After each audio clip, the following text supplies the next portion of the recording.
사람이 소나 양을 도둑질하여 잡거나 팔면 그는 소 한 마리에 소 5마리로 갚고 양 한 마리에 양 4마리로 갚을지니라. 도둑이 뚫고 들어오는 것을 보고 그를 쳐 죽이면 피 흘린 죄가 없으나 해돋은 후에는 피 흘린 죄가 있으리라. 도둑은 반드시 배상할 것이나 배상할 것이 없으면 그 몸을 팔아 그 도둑질한 것을 배상할 것이요. 도둑질한 것이 살아 그의 손에 있으면 소나 나귀나 양을 막론하고 갑절을 배상할지니라. 사람이 밭에서나 포도원에서 짐승을 먹이다가 자기의 짐승을 놓아 남의 밭에서 먹게 하면 자기 밭에 가장 좋은 것과 자기 포도원에 가장 좋은 것으로 배상할지니라. 불이 나서 가시나무에 댕겨 낫갈이나 거두지 못한 곡식이나 밭을 태우면 불러온 자가 반드시 배상할지니라. 사람이 돈이나 물품을 이웃에게 맡겨 지키게 하였다가 그 이웃 집에서 도둑을 맞았는데 그 도둑이 잡히면 갑절을 배상할 것이요. 도둑이 잡히지 아니하면 그 집 주인이 재판장 앞에 가서 자기가 그 이웃의 물품에 손댄 여부의 조사를 받을 것이며 어떤 잃은 물건 즉 소나 나귀나 양이나 의복이나 또는 다른 잃은 물건에 대하여 어떤 사람이 이르기를 이것이 그것이라 하면 양편이 재판장 앞에 나아갈 것이요 재판장이 죄 있다고 하는 자가 그 상대편에게 갑절을 배상할지니라.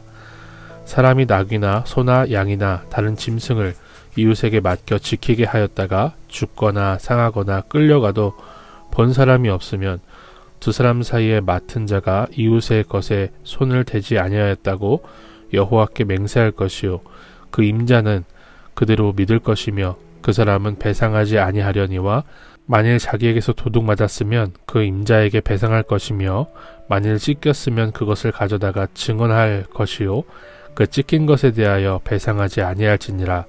만일 이웃에게 빌려온 것이 그 임자가 함께 있지 아니할 때에 상하거나 죽으면 반드시 배상하려니와 그 임자가 그것과 함께 있었으면 배상하지 아니할지니라. 만일 새해낸 것이면 새로 족하니라. 오늘 본문의 말씀은 배상 책임에 대한 말씀입니다. 하나님은 남들에게 피해를 끼친 일에 대해서 은혜로 넘어가라고 하시지 않고요. 반드시 철저하게 그 손해를 따져서 갚으라고 명령을 하십니다. 먼저 하나님은 이 도둑질의 대가를 말씀하시는데요. 이 단락에서 도둑질은 결국 소득이 되지 않고요. 오히려 막대한 손해가 된다고 가르치십니다. 심지어 밤중에 도둑질을 하러 남의 집에 들어갔다가 죽임을 당하면 그것은 주인의 책임이 아니라 도둑의 책임이라고 하시기까지 엄중하게 말씀을 주세요. 이렇게 남의 것을 빼앗는 행위는요, 소득이 아니라 갑절 이상의 손해라는 것을 분명히 우리에게 가르쳐주고 계시는 건데요. 이것을 고백할 수 있는 것이 경건이라는 생각을 해볼 수 있었습니다.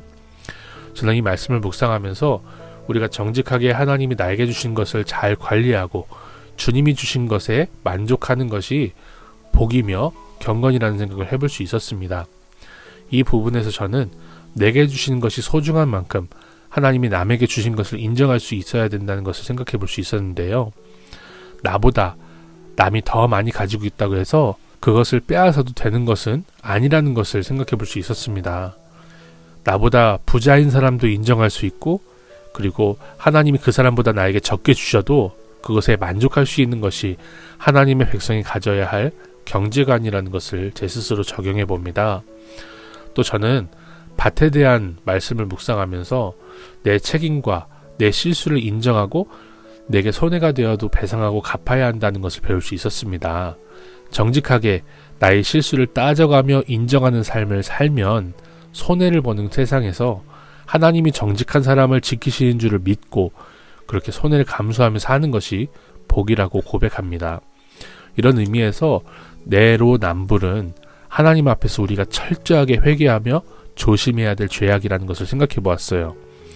도둑질에는 갑절의 이상의 배상을 요구하면서도 나의 짐승이 입힌 손해나 내가 저지른 방화의 책임을 회피하려고 해서는 안 된다고 주님이 가르치시기 때문입니다.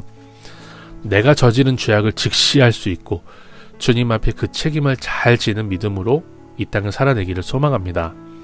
마지막으로 저는 배상에 대한 명령을 묵상하면서 이 셈이 흐린 사람이 되지 말고 아주 정확하게 계산할 줄을 알면서도 손해를 감수할 수 있는 것이 경건한 인생이라는 생각을 해볼 수 있었습니다. 우리가 은혜로 구원을 받았어요. 갚을 수 없는 은혜로 구원을 받았지만 우리는 은혜라는 단어를 들이대면서 흐리멍텅하게 살아서는 안 된다는 것을 교훈받을 수 있었어요. 하나님의 놀라운 은혜로 구원을 받은 우리는 그 누구보다 객관적으로 우리 삶을 세어볼 수 있는 하나님의 백성으로 살아서 남들에게 손해를 끼친 것에 철저하게 배상할 수 있는 삶을 살아야 한다는 것이죠. 2007년에 개봉한 밀양이라는 영화에서 아이를 납치하고 살해한 범인이 하나님께 자신이 용서를 받았다고 하는 이 셀프 용서를 했다고 하는 그런 장면이 있었습니다. 정말 보는 내내 화가 치밀어 오르는 그런 장면이 아닐 수 없어요. 하나님의 은혜를 받은 사람은요, 이렇게 셀프 사면하지 않습니다. 은혜를 받았기 때문에 더 자신의 죄에 대한 대가를 철저하게 치르는 것이 은혜 받은 사람의 정상적인 삶이라는 것을 오늘 본문을 통해서 배울 수 있기 때문이죠. 돌 감람나무 위에 올라갔던 삭개오가 예수님을 만난 이후에 이 말씀을 자신에게 적용을 했는데요. 심지어 삭개오는 자신이 속여 빼앗은 일이 있다면 2갑절이 아니라 4갑절로 갚겠다고 합니다. 진짜 은혜를 받은 사람은 이렇게 셀프 사면이 아니라 철저한 배상으로 나아간다는 것을 성경을 통해서 볼 수가 있고 우리 삶에 적용해 볼 수가 있는 거예요. 내가 의도하지 않은 피해도 내가 주었다면 책임질 줄 아는 경건한 그리스도인으로 오늘 하루를 살아내기를 소망합니다. 그런 인생을 살기를 적용합니다.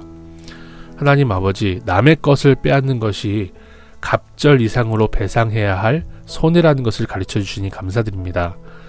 나의 것이 소중하듯이 남의 것도 지켜줄 줄 아는 우리가 되게 하옵소서.